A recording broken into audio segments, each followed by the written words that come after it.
Hey, here we are again. Hey, I just want to know, if you're listening to this podcast and you got questions or anything jumps out at you and just like to leave some feedback, that'd be awesome. Leave a comment. Thanks. Last time I said that God was already there, that he wasn't waiting on me to fix anything before I came to him. And that when I turned to him, I was stepping into something he had already been holding open. And that's true. But something I didn't understand at the time is that stepping into that doesn't mean you immediately know how to live in it. And a while back, I came in from a run. I walked into my house.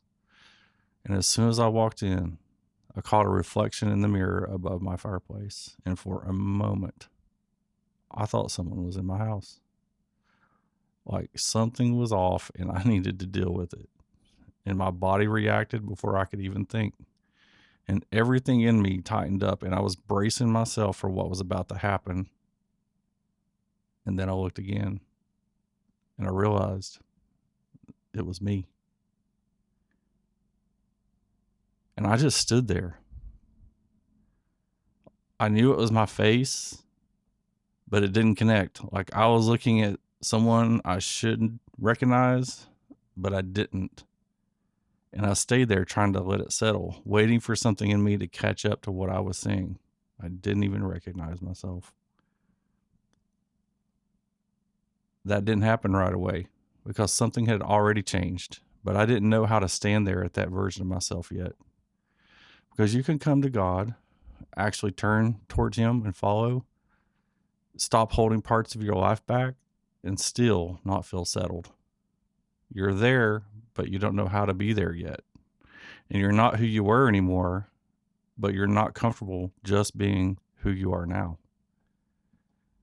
There's still something in you that is watching every step you take, trying to figure out where you stand and whether it's going to hold.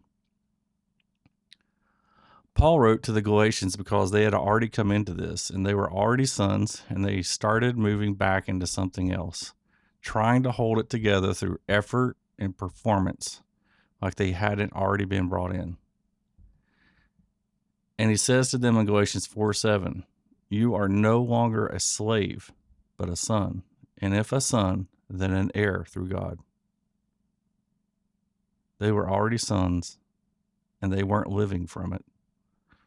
And then there's this line in Hebrews 4:16, let us therefore come boldly to the throne of grace, that we may obtain mercy and find grace to help in time of need. Think about that. Boldly. Just walk in. Not carefully, not managing how you come in, walking in like you own the place. And that's not how someone moves who thinks they might be turned away. And Paul says in Philippians 3:12, not that I have already obtained this, but I press on to take hold of that for which Christ Jesus took hold of me. See, he'd already been taken hold of, and he's still learning how to take hold of it. And that's where this sits. When you don't know how to live as a son, you keep moving like a servant, still measuring, still trying to prove something that has already been given, still carrying weight that was never yours to carry. And you won't rest. You'll stay in motion even when nothing is chasing you. Living as a son, you stop standing at the edge of what God has already given you. You stop holding yourself like you're about to be pushed out. You begin to live in the reality that he is already there, already providing, already holding everything together. And you're not managing that anymore. And that's where I am right now. I'm not where I was, and I'm still learning how to be here without tightening up and trying to take control again. Because nothing about that mirror was wrong. I just hadn't caught up to it yet. And I think that's where a lot of this happens. Something is already true, and it takes time to actually live like it is. I'm Brandon, and this is your Momentum Moment.